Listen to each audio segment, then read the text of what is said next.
and welcome here to TalkFCB, and welcome back to today's video, guys, which is a big reaction to what happened on Sunday. We're going to be talking today about Xavi's anger after the defeat there against Almeria. I'm going to be talking about my anger at some of the rotational players at Barça. We've got a big discussion on that, and of course, guys, we've got more injury problems. That is what we're going to be discussing today too. It doesn't rain, it pours at this club. We have another key injury in Robert Lewandowski being ruled out. We're going to be discussing who is out in total and when we can expect them all to be back again. It's coming right up.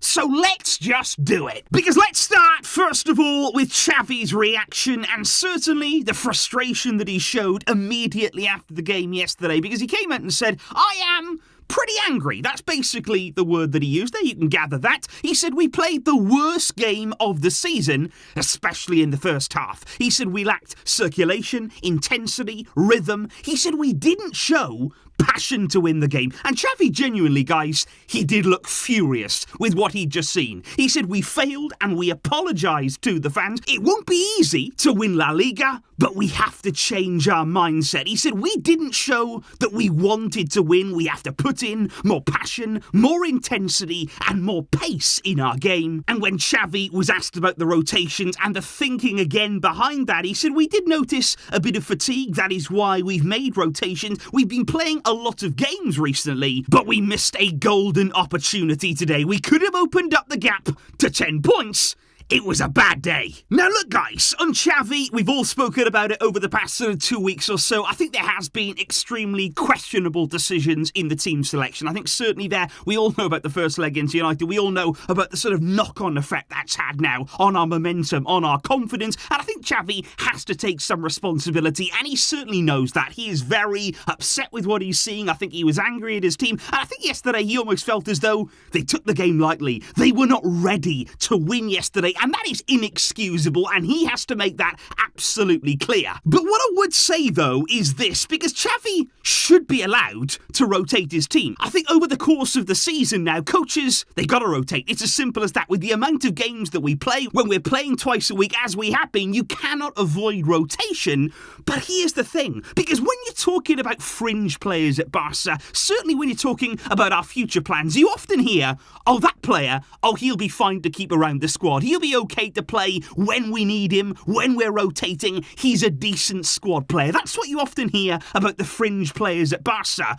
But at what point, guys, do we actually say some of these players, they're not good enough? Not even as a squad player. I don't care about, oh, it's just when we need them, because we needed them yesterday. We needed them there against a team who are battling relegation, and they couldn't stand up. They couldn't perform against Almeria. Now, if they can't perform in that game, what is their purpose? What is their use in this squad? At what point do we actually say some of these players, forget just playing sometimes, they shouldn't be playing at all, and they shouldn't have a future at Barça? And I think that point has to be made in the direction of Xavi too as well. Some of these players here, he needs to seriously consider if they should be part of his future plans. He has to really go away and think about this, because if he can't put his trust in them, if they're not going to back him up when he does rotate, all that it's going to do over the course now of his time as a Barca coach, it's going to reflect badly on him. If he puts his trust in the wrong players and keeps them at the club, the only person that's going to hurt in the end,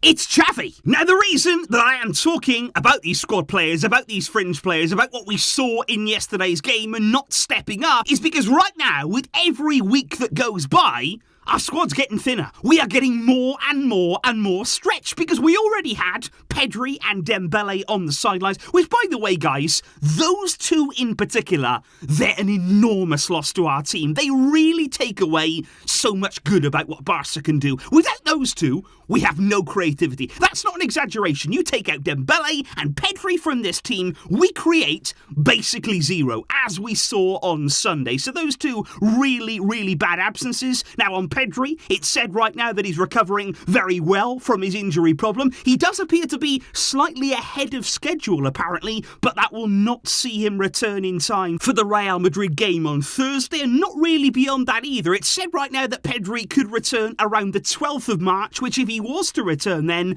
that would see him return 1 week before the League Clasico, which of course is really important now, on the 19th of March. And then there is Dembele, who will also not return in time to face Real Madrid on Thursday. There's going to be no risks at all taken with him. We're very much aware of that. He's been given here a nice amount of time to fully recover. Now, he has been out on the field training only by himself there away from the group, but Xavi said recently that he's very close to returning with the rest of his teammates there. Training again with the group is of course the aim, and then after that he'll be brought back in. So maybe he's on a similar sort of path to Pedri, but I wouldn't be surprised to see Dembele return first. But that of course is not all when it comes to the injury problems, because yes, just this morning we've had another blow to our Clasico plans. Robert Lewandowski, he's out. And that is a massive blow indeed. Confirmed by the club today, he suffered a hamstring injury that's going to reportedly leave him on the sidelines for around 2 weeks. So it's not really a lengthy injury, but it's this really key period of the season here. We've got that Clasico first leg, and it's another key player that will not be available against Real Madrid. And I just can't believe what's happening right now, guys. The way all of this has so drastically changed in a short space of time. We saw this back in October, didn't we? With these injury problems, and that was in a key time too. It knocked us out of the Champions League. It dismantled our season, and now it's being repeated. We've got injury after injury. The team on bad form. We're not being able to rotate. The one positive, though, that we do have is that Ansu Fati should be back. Of course, he missed the game at the weekend, but like we said at the time, that was a very, very minor issue. Everything right now points to him being available against Real Madrid, and with no Lewandowski, no Dembele, we need every forward at our disposal right now. Because here's the thing, guys, and looking further along as well, it's not even like it gets much easier, because right now, looking at the league at least, you know, where we want to try and protect our lead, next weekend we play against Valencia. That's never an easy game. They always raise their level against us. And now in that game, both Xavi and Gavi are going to be suspended. Those two are going to miss the game against Valencia. Xavi, of course, as the coach, not a player, and Gavi there picked up his 5th yellow of the season against Almeria. And when you consider as well, Gavi's only just been suspended. He just served a suspension in Europe against Man United in the second leg, and it's another game now that we're going to be missing him for. And there were some suggestions that Rafinha was also suspended, but that appears to be some confusion there. He only picked up his 4th yellow of the season yesterday, so he is only 1 yellow card away.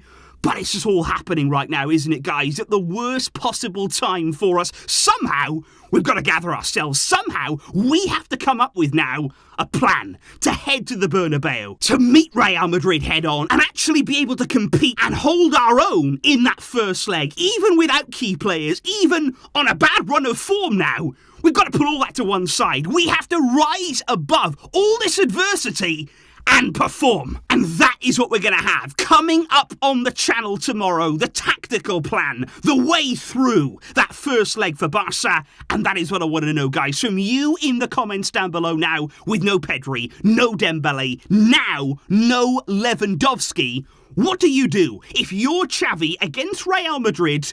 What is your plan in that game? How are you going to approach it? Bearing in mind, it is 2 legs. We have that second leg to just protect us if we can stay in the tie. Please do let me know what you would do, and tomorrow we will discuss everything. I'll be back then, guys. We will keep on pushing through, no matter what, no matter how hard it is. And thank you indeed for your fantastic support. I'll see you soon, but until next time, as always, Visca, El Barça.